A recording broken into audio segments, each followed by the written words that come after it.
ಜೆಡಿಎಸ್ನಲ್ಲಿ ಕೊನೆ ಕ್ಷಣದಲ್ಲಿ ಬದಲಾಯಿತು ಕೈ ತಂತ್ರ.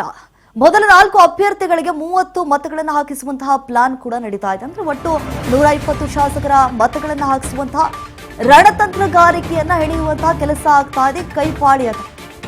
5ನೇ ಅಭ್ಯರ್ಥಿಗೆ 2ನೇ ಪ್ರಾಶಸ್ತ್ಯದ ಮತ ಹಾಕುವುದಕ್ಕೆ ಸೂಚನೆಯನ್ನ ಕೊಟ್ಟಿದ್ದಾರೆ. ವಿನಯ್ ಕಾರ್ತಿಕ್ಗೆ 2ನೇ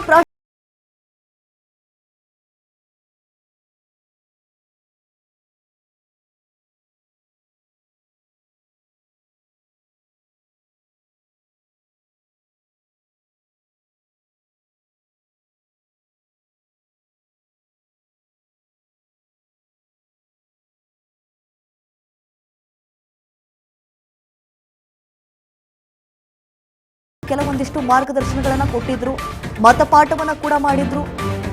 ಕೆಲವೊಂದಿಷ್ಟು ಶಾಸಕರನ್ನ ತಮ್ಮ ವಿಶ್ವಾಸಕ್ಕೆ ತೆಗೆದುಕೊಂಡು ಈ ರೀತಿಯಾದಂತಹ ರಣತಂತ್ರಗಾರಿಕೆಯನ್ನ ಹೆಣಿಬೇಕಾಗತ್ತೆ, ಯಾವುದೇ ಕಾರಣಕ್ಕೂ ಅಡ್ಡ ಮತದಾನ ಆಗಬಾರದು ಅನ್ನುವಂತಹ ನಿಟ್ಟಿನಲ್ಲಿ ಸಾಕಷ್ಟು ರೀತಿಯಾದಂತಹ ಪಾಠವನ್ನು ಕೂಡ ಮಾಡೋದಕ್ಕೆ ಮುಂದಾಗಿದ್ರು. ಈಗ ಕೊನೆ ಕ್ಷಣದಲ್ಲಿ ಕೈ ತಂತ್ರಗಾರಿಕೆ ಬದಲಾಗಿದೆ. ಅಂದ್ರೆ ಮೊದಲ 4 ಅಭ್ಯರ್ಥಿಗಳಿಗೆ 30 ಮತಗಳನ್ನು ಹಾಕಿಸಬೇಕು. ಇದರಿಂದ ನಮ್ಮ ಪಕ್ಷಕ್ಕೆ ಅನುಕೂಲ ಆಗತ್ತೆ ಗೆಲ್ಲೋದಕ್ಕೆ. ಈಗಾಗಲೇ ಅವರ ಪಕ್ಷದಲ್ಲಿ ಗುರುತಿಸಿಕೊಂಡಿರುವಂತಹ ನಾಯಕರುಗಳು ನಾವೇ ಗೆಲ್ಲೋದು, 5ಕ್ಕೆ 5 ಸ್ಥಾನವನ್ನ ನಾವೇ ಗೆಲ್ತೀವಿ ಅಂತ ಹೇಳಿ. ಎಲ್ಲ ಒಂದ್ ಕಡೆ ಜೆಡಿಎಸ್ ಹೇಳ್ತಾ ಇದೆ ಇಲ್ಲ ನಾವೊಂದು ಸ್ಥಾನ ಗೆಲ್ತೀವಿ ಅಂತ ಹೇಳಿ. ಈಗ ಮೊದಲ 4 ಅಭ್ಯರ್ಥಿಗಳಿಗೆ 30 ಮತಗಳ ಹಾಕಿಸುವಂತಹ ಪ್ಲಾನ್ಗೆ ಮುಂದಾಗಿದ್ದಾರೆ. ಈ ವೋಟಿಂಗ್ ಪ್ರಕ್ರಿಯೆ ಏನ್ ನಡೀತಾ ಇದೆ, ಜೊತೆಗೆ ಒಂದು ಮೀಟಿಂಗ್ ಕೂಡ ನಡೀತಾ ಇದೆ. ಡಿ.ಕೆ. ಶಿವಕುಮಾರ್ ಅವರು ಕೆಲವೊಂದಿಷ್ಟು ಶಾಸಕರ ಜೊತೆ ಮಾತನಾಡುತ್ತಿದ್ದಾರೆ. ಒಟ್ಟು 120 ಶಾಸಕರ ಮತಗಳನ್ನು ಹಾಕಿಸಬೇಕು ಅನ್ನುವಂತಹ ರಣತಂತ್ರಗಾರಿಕೆಯನ್ನ ಹೆಣೆಯುವಂತಹ ಕೆಲಸ ಆಗ್ತಾ ಇದೆ. ಸಾಕಷ್ಟು ರೀತಿಯಾದಂತಹ ಬದಲಾವಣೆಗಳು ಕೂಡ ಆಗ್ತಾ ಇರುವಂತದ್ದು. ಎಲ್ಲರೂ ಬರ್ತಿದ್ದಾರೆ, ವೋಟಿಂಗ್ ಮಾಡ್ತಿದ್ದಾರೆ. ಜಿಟಿಡಿ ನಿಗೂಢ ನಡೆ ಬಿಜೆಪಿ ಪ್ಲಾನ್ ನಲ್ಲಿ ಬದಲಾವಣೆ ಆಗಿದೆ. 2 ಅಭ್ಯರ್ಥಿಗಳಿಗೆ 60 ಮತಗಳನ್ನ ಹಾಕಿಸಿದೆ ಬಿಜೆಪಿ. ಅಂದ್ರೆ ಅವ್ರಿಗೆ 30, ಇನ್ನೊಬ್ಬ ಅಭ್ಯರ್ಥಿಗೆ 30. ಮೊದಲು 29 ಶಾಸಕರ ಮತ ಹಾಕಿಸಲು ಪ್ಲಾನ್ ಮಾಡಿತ್ತು ಬಿಜೆಪಿ. ಜಿಟಿ ದೇವೇಗೌಡ ನಡೆ ಬಗ್ಗೆ ನಿಗಾ ಇಟ್ಟಿದ್ದಾರೆ ಬಿಜೆಪಿ ನಾಯಕರು. ಇದೀಗ ಕೊನೆ ಕ್ಷಣದ ತಂತ್ರಗಾರಿಕೆ 30-30 ಸೂತ್ರ. ಜೆಡಿಎಸ್ಗೆ ಬಿಜೆಪಿಯ ಮೊದಲ 5 ಪ್ರಾಶಸ್ತ್ಯದ ಮತಗಳು ಸಿಗಬಹುದು, 60 ದ್ವಿತೀಯ ಪ್ರಾಶಸ್ತ್ಯದ ಮತಗಳು ಸಿಗಬಹುದು. ಹೇಳಕ್ಕಾಗಲ್ಲ, ಲಾಸ್ಟ್ ಮೂಮೆಂಟ್ ಅಲ್ಲಿ ಏನಾಗುತ್ತೋ ಗೊತ್ತಿಲ್ಲ. ಯಾಕಂತಂದ್ರೆ ಜೆಡಿಎಸ್ ಪಕ್ಷದಲ್ಲಿ ಗುರುತಿಸಿಕೊಂಡಿರುವಂತಹ ಪ್ರಬಲ ನಾಯಕ ಜಿಟಿ ದೇವೇಗೌಡರು ಅವರು ಯಾರಿಗೆ ಹಾಕಿದ್ದಾರೆ, ರಿಸಲ್ಟ್ ಬಂದ ನಂತರ ಗೊತ್ತಾಗುತ್ತೆ ರಣಕಣದಲ್ಲಿ ಯಾರು ಗೆಲ್ತಾರೆ ಅನ್ನೋದೇ ನಿಜಕ್ಕೂ ಈಗ ನಿಗೂಢ. ಒಂದು ಕಡೆ ಜಿಟಿ ದೇವೇಗೌಡರ ಮೇಲೆ ಕಣ್ಣಿಟ್ಟುಬಿಟ್ಟಿದ್ದಾರೆ ಬಿಜೆಪಿ ನಾಯಕರು. ಯಾರಿಗೆ ಓಟ್ ಹಾಕಿರ್ಬೋದು, ಯಾರಿಗೆ ಬಿಟ್ಟಿರ್ಬೋದು ಗೊತ್ತಿಲ್ಲ. ಯಾಕಂತಂದ್ರೆ ನಾವು ಗಮನಿಸಿದಾಗೆ ಸಾಕಷ್ಟು ಬಾರಿ ಒಂದು ಕಾರ್ಯಕ್ರಮ ಇರಲಿ, ಒಂದು ಸಮಾರಂಭ ಇರಲಿ, ಯಾವಾಗಲೂ ಕೂಡ ಕಾಂಗ್ರೆಸ್ ನಾಯಕರ ಜೊತೆ ಕೈ ಜೋಡಿಸಿದವರು ಜಿಟಿ ದೇವೇಗೌಡರು.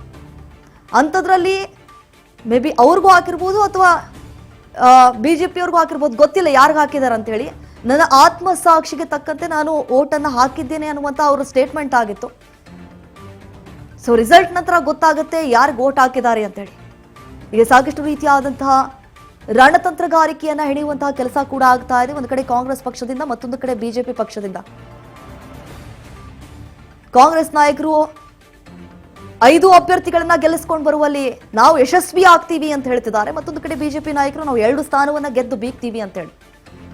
ಈಗ ಉಚ್ಚಾಟಿತ ಶಾಸಕರಾಗಿರುವಂತಹ ಎಸ್.ಟಿ. ಸೋಮಶೇಖರ್ ಆಗಿರ್ಬೋದು, ಶಿವರಾಮ್ ಹೆಬ್ಬಾರ್ ಆಗಿರ್ಬೋದು, ಡಿ.ಕೆ. ಶಿವಕುಮಾರ್ ಅವರನ್ನ ಭೇಟಿಯಾಗಿ ನಾವು ನಿಮ್ಗೆ ಸಪೋರ್ಟ್ ಮಾಡ್ತೀವಿ, ನಾವು ನಿಮ್ಮ ಬೆನ್ನೆಲುಬಾಗಿ ನಿಂತೀವಿ, ನಾವು ಅಭ್ಯರ್ಥಿಯನ್ನ ಗೆಲ್ಲಿಸ್ಕೊಂಡು ಬರ್ತೀವಿ ಅಂತ ಹೇಳಿ ಅವ್ರು ಹೇಳಿದ್ದು ಆಯ್ತು.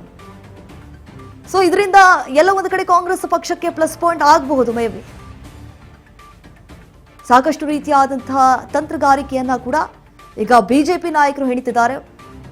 ಮುಂಚೆ 29 ವೋಟಿಂಗ್ ಮಾಡಿಸ್ಬೇಕು ಅನ್ಕೊಂಡಿದ್ರು. ಈಗ 30-30 ಫಾರ್ಮುಲಾ, ಆ ಸೂತ್ರ ಅಳವಡಿಸ್ತಾ ಇದ್ದಾರೆ ಬಿಜೆಪಿ ಪಕ್ಷದಲ್ಲಿ.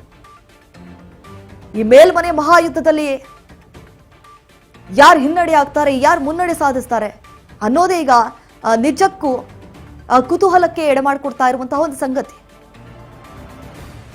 ಜೆಡಿಎಸ್ ಮತ್ತು ಕೈಪಡೆ 5ನೇ ಅಭ್ಯರ್ಥಿ ಮಧ್ಯೆ ಇನ್ನಿಲ್ಲದಂತಹ ಫೈಟ್ ನಡೀತಾ ಇದೆ.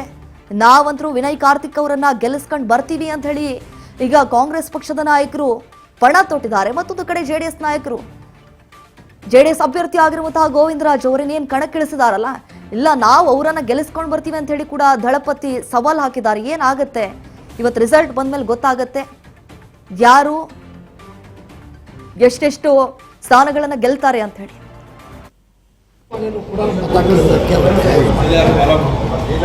ಉದ್ದೇಶ ಬಿಜೆಪಿಗೆ JDS ಸೋಲಬೇಕಾಗುತ್ತೆ. JDS ಸೋಲುವುದೇ ಬಿಜೆಪಿಯ ಮೂಲಭೂತ ಉದ್ದೇಶ. ಆ ಕಾರಣಕ್ಕಾಗಿ ನಾವು ಕಾಂಗ್ರೆಸ್ಸಿನ ಸನ್ಮಾನ್ಯ ಮುಖ್ಯಮಂತ್ರಿಗಳು ಎಲ್ಲ ಸೇರಿ ಕರೆದು ಮತದಾನ ಮಾಡಿದ್ವಿ. ನಾವು ಆತ್ಮಸಾಕ್ಷಿ ಮತದಾನ ಮಾಡಿದ್ವಿ. ಅಭಿವೃದ್ಧಿ ವಿಚಾರ ಯೋಚನೆ ಮಾಡಿ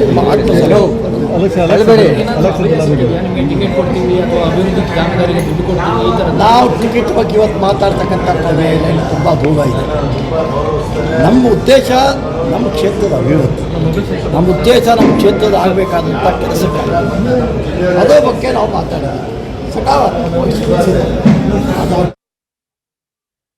ಈಗಾಗಲೇ ಬಿಜೆಪಿಯಲ್ಲಿ ಉಚ್ಚಾಟನೆ ಮಾಡಿರುವಂತಹ ಶಾಸಕರುಗಳು ಎಸ್.ಟಿ. ಸೋಮಶೇಖರ್ ಆಗಿರ್ಬೋದು, ಶಿವರಾಮ್ ಹೆಬ್ಬಾರ್ ಅವರಾಗಿರ್ಬೋದು, ಅವರು ಡಿ.ಕೆ. ಶಿವಕುಮಾರ್ ಅವರನ್ನ ಭೇಟಿಯಾಗಿ ನೀವೇನು ಕಣಕ್ಕಿಳಿಸಿದಿರಲ್ಲ ಅಭ್ಯರ್ಥಿಗಳು ಅವ್ರಿಗೆ ನಾವು ಓಟ್ ಹಾಕ್ತೀವಿ ಅನ್ನುವಂತಹ ಮಾತುಗಳನ್ನ ಆಡಿದ್ದಾರೆ. ಯಾಕಂತಂದ್ರೆ ಎಲ್ಲೋ ಒಂದು ಕಡೆ ಕಾಂಗ್ರೆಸ್ ಪಕ್ಷ ಕೂಡ ನಿರೀಕ್ಷೆಯಲ್ಲಿದೆ, ನಾವೇ ಗೆಲ್ತೀವಿ, 5ಕ್ಕೆ 5 ಸ್ಥಾನಗಳನ್ನ ಗೆದ್ದು ಬೀಗ್ತೀವಿ ಅಂತೇಳಿ.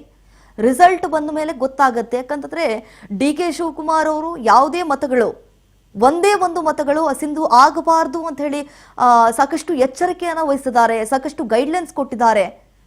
ಈ ರೀತಿಯಾಗಿ ಆಗಬಾರ್ದು ಅಂತ ಹೇಳಿ ಮತಪಾಠವನ್ನು ಕೂಡ ಮಾಡಿದ್ದಾರೆ. ಇದು ಎಷ್ಟರ ಮಟ್ಟಿಗೆ ಕಾಂಗ್ರೆಸ್ ಪಕ್ಷಕ್ಕೆ ಅನುಕೂಲ ಆಗತ್ತೆ ಅನ್ನೋದು ಸಂಜೆಯ ನಂತರ ಗೊತ್ತಾಗತ್ತೆ ಯಾರು ಗೆಲ್ತಾರೆ ಅಂತ ಹೇಳಿ. ಮತ್ತೊಂದು ಕಡೆ ಈಗ JDS ನಾಯಕರು ಕೂಡ ಸಾಕಷ್ಟು ರೀತಿಯಾದಂತಹ ಕಾರ್ಯತಂತ್ರವನ್ನ ಹೆಣಿತಿದ್ದಾರೆ. ಆ ಒಂದು ಸ್ಥಾನವನ್ನ ನಾವು ಗೆದ್ಕೊಂಡು ಬರ್ತೀವಿ.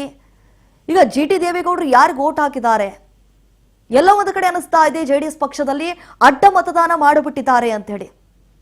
ಒಂದು ಬಳಿ ಏನಾದರೂ ಅವರು ಅಡ್ಡ ಮತದಾನ ಮಾಡಿದ್ದೇ ಆದಲ್ಲಿ ಅವರ ವಿರುದ್ಧವಾಗಿ ಯಾವ ರೀತಿ ಕ್ರಮವನ್ನ ಕೈಗೊಳ್ತಾರೆ, ಒಂದ್ ವೇಳೆ ಅವರನ್ನ ಪಕ್ಷದಲ್ಲಿ ಇಟ್ಕೊಳ್ತಾರಾ ಅಥವಾ ಪಕ್ಷದಿಂದ ಹೊರ ಹಾಕ್ತಾರಾ? ಹಾಗಾದ್ರೆ GT ದೇವೇಗೌಡರವರ ಮುಂದಿನ ನಡೆ ಏನು ಅನ್ನೋದು ಈಗ ಯಕ್ಷ ಪ್ರಶ್ನೆ ಆಗಿದೆ. ಅವರು ಒಂದು ಸ್ಟೇಟ್ಮೆಂಟ್ ಕೊಟ್ಟು ಬಿಟ್ರು, ಆತ್ಮಸಾಕ್ಷಿಗೆ ತಕ್ಕಂತೆ ನಾನು ಮತವನ್ನ ಚಲಾಯಿಸಿದ್ದೇನೆ ಅಂತ ಹೇಳಿ. ಈಗ ಸಾಕಷ್ಟು ರೀತಿಯಾದಂತಹ ಬದಲಾವಣೆಗಳು ಆಗ್ತಿರುವಂತದ್ದು ಕೊನೆ ಮೂಮೆಂಟ್ ನಲ್ಲಿ. ಮತ್ತೊಂದು ಕಡೆ ಈಗ ಬಿಜೆಪಿ ನಾಯಕರು ಕೂಡ ನಿಗಾ ಇಟ್ಟಿದ್ದಾರೆ GT ದೇವೇಗೌಡರ ನಡೆ ಬಗ್ಗೆ. ಮೊದಲು ಅವ್ರು ಅನ್ಕೊಂಡಿದ್ರು 29 ಶಾಸಕರ ಮತ ಹಾಕಿಸ್ಬೇಕು ಅಂತ ಹೇಳಿ ಪ್ಲಾನ್ ಮಾಡಿದ್ರು. ಈಗ ಆ 29 ಬದಲಾಯಿಸಿ 30 ಶಾಸಕರ ಮತವನ್ನ ಹಾಕಿಸ್ಬೇಕು ಅನ್ನುವಂತ ಮಾಸ್ಟರ್ ಪ್ಲಾನ್ ಮಾಡಿದ್ದಾರೆ. ಅಂತಂದ್ರೆ ಈ 30-30 ಸೂತ್ರ 30-30 ಫಾರ್ಮುಲಾವನ್ನ ಈಗ ಅವರ ಪಕ್ಷದಲ್ಲಿ ಅಳವಡಿಸ್ತಾ ಇರುವಂತದ್ದು. ಈ ಮೇಲ್ಮನೆ ಮಹಾಯುದ್ಧದಲ್ಲಿ ಯಾರು ಮೇಲ್ಗೈಯನ್ನ ಸಾಧಿಸ್ತಾರೆ, ಯಾರೆಲ್ಲ ಗೆದ್ದು ಬೀಗ್ತಾರೆ, ಯಾರಿಗೆ ಹಿನ್ನಡೆ ಆಗುತ್ತೆ, ಯಾರಿಗೆ ಮುನ್ನಡೆ ಆಗುತ್ತೆ ಅನ್ನೋದೇ ನಿಜಕ್ಕೂ ಈಗ ಕುತೂಹಲಕಾರಿ ಸಂಗತಿ. ಕಾಂಗ್ರೆಸ್ನಿಂದ 5, ಬಿಜೆಪಿಯಿಂದ 2, JDSನಿಂದ 1. JDS ಕೈಪಡಿ 5ನೇ ಅಭ್ಯರ್ಥಿ ಮಧ್ಯೆ ಈಗ ಸಾಕಷ್ಟು ರೀತಿಯಾದಂತಹ ಪೈಪೋಟಿ ನಡೀತಾ ಇದೆ. ನಿಜಕ್ಕೂ ಈ ಜಿದ್ದಾಜಿದ್ದಿಯ ಕಣ ಅಂತ ಹೇಳಿದ್ರು ಕೂಡ ತಪ್ಪಾಗ್ಲಿಕ್ಕಿಲ್ಲ. ರಣಕಣದಲ್ಲಿ ಯಾರು ಗೆಲ್ತಾರೆ, ಯಾರು ಮೇಲ್ಗೈಯನ್ನು ಸಾಧಿಸ್ತಾರೆ. ಈಗಾಗಲೇ ಪರಿಷತ್ ಮತದಾನ ಕೂಡ ಬಹಳ ಬಿರುಸಿನಿಂದ ಸಾಗ್ತಾ ಇದೆ. ಪ್ರತಿಯೊಬ್ಬರು ಕೂಡ ಬಂದು ತಮ್ಮ ಹಕ್ಕನ್ನ ಚಲಾಯಿಸ್ತಿದ್ದಾರೆ. ಸಂಜೆ ಅಷ್ಟರಲ್ಲಿ ಅಭ್ಯರ್ಥಿಗಳ ಭವಿಷ್ಯ ಬರೆಯಲಿದ್ದಾರೆ ಶಾಸಕರುಗಳು. ಏನಾಗುತ್ತೆ ನೋಡ್ಬೇಕಾಗಿದೆ.